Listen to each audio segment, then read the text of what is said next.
안녕하세요. 마음 편한 삼성전자입니다. 제가 미래 전기차 시장에서 삼성전자가 준비하는 것에 대한 얘기를 전해드린 지 벌써 4일이나 지났는데요. 그 사이 삼성전자는 제가 말씀드린 대로 미래 자율주행 전기차에 대한 준비를 잘하고 있다는 반증을 하듯이 뉴스를 쏟아내더라고요. 제가 미래 전기차의 자율주행의 핵심이 이미지 센서에 있다고 말씀드렸는데 바로 다음날 차량용 이미지 센서 아이소셀 오토 4AC가 출시되었는데요. 저는 삼성전자 내부에서 차량용 이미지 센서를 준비하고 있다는 얘기를 작년에 듣고 영상을 찍은 것이었는데 다음날 이렇게 출시될 줄은 몰랐습니다. 삼성전자가 2018년 아이소셀 오토를 런칭한 후 3년 만에 나오는 첫 제품인데요. 삼성전자는 이미지 센서 시장 2위의 기업이지만 차량용 이미지 센서 시장에서는 다소 존재감이 없었는데요. 차량용 이미지 센서에서는 미국의 온세미컨덕터가 38.3%로 1위이며 그 뒤로 중국의 옴니비전이 18.8%, 일본의 소니가 9.7%입니다.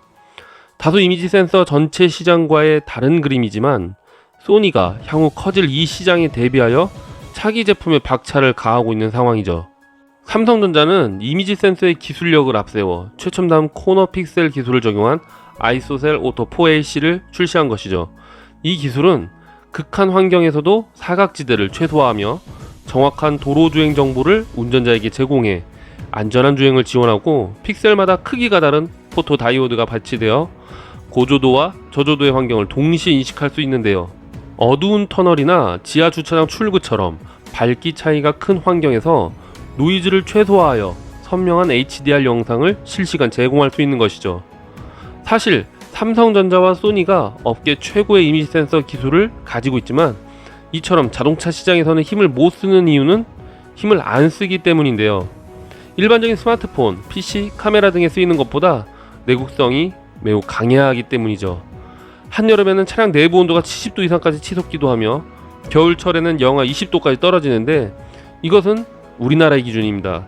세계 시장으로 팔리는 차량은 내부에서 100도가 넘는 고열과 영하 40도보다 추운 극조온까지 견디게 설계되어야 하는데 반도체가 어느 정도 기상에 견디게 설계되어 있다고 하더라도 차를 보통 5년에서 10년을 타기에 이런 극단적인 환경에서 내구성을 유지하며 성능을 발휘하기가 여간 힘든 게 아니기 때문인데요. 따라서 이미지 센서의 기술력은 둘째치고 환경을 견디는 이미지 센서의 생산이 어려우며 수요가 제일 큰 스마트폰에 비해 교체 주기가 최소 2배에서 4배 정도로 차량용 이미지 센서에 들이는 노력에 비해 수익이 적고 시장 크기도 지금은 작기에 힘을 쓰기 싫은 것이죠.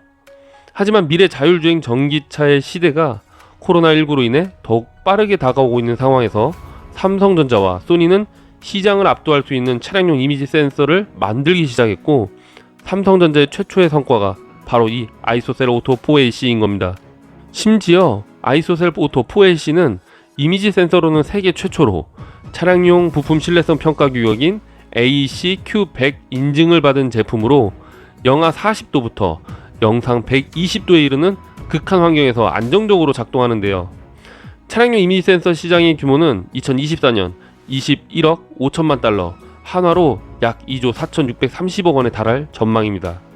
차량용 AP 역시 이미지 센서와 마찬가지입니다. 차량용 반도체에 삼성전자가 투자하지 않았던 이유도 바로 이러한 내구성의 문제와 향후 정비 수요로 오래된 AP더라도 수요량만큼 지속적으로 생산하는 것이 의무화되어 있기에 대량 생산을 통해 수익을 극대화하는 반도체 시장에서 들이는 노력에 비해 수익이 작을 수밖에 없는 것인데요.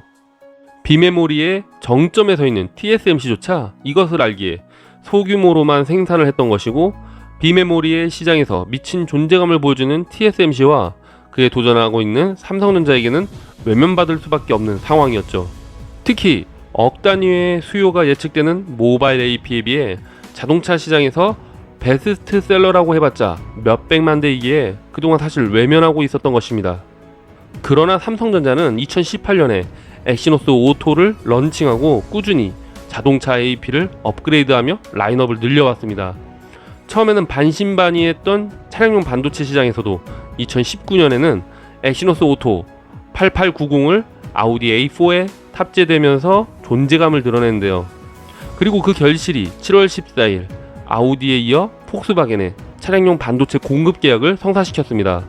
삼성전자의 자동차 반도체의 유일한 간판 모델 엑시노스 오토가 폭스바겐에 탑재된다는 것은 2019년부터 아우디에 탑재된 엑시노스 오토가 성공적으로 검증되었다는 것이고, 아우디의 모회사인 폭스바겐이 그것을 인정해줬다는 것인데요.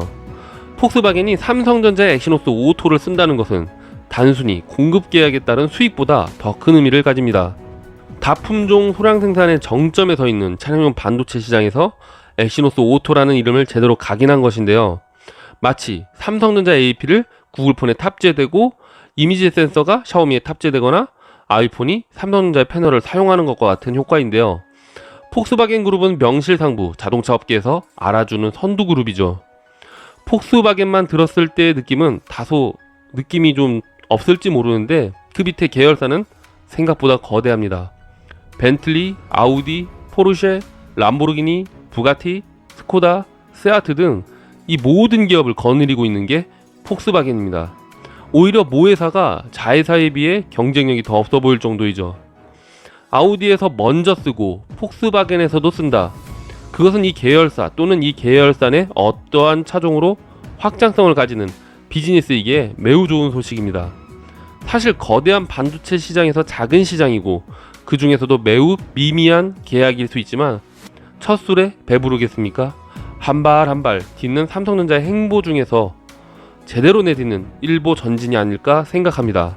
올해 3월 삼성전자가 차량용 반도체 설계를 포기했다는 기사까지 나온 상황에서 삼성전자가 이번에 보여준 행보는 상당히 의미가 있습니다. 당시 기사문을 그대로 인용했습니다. 삼성전자 관계자는 사업 효율화 차원에서 차량용 반도체 설계 조직에 일부 변동이 있었다 라고 하며 설계 자체를 그만뒀다고 보기는 어렵다고 해명했다 라고 기사화되었는데요. 말로 아닌 행동으로 제대로 입증했네요. 내용이 유용하셨다면 구독, 좋아요, 알람 설정까지 부탁드립니다. 지금까지 마음 편한 삼성전자였습니다. 감사합니다.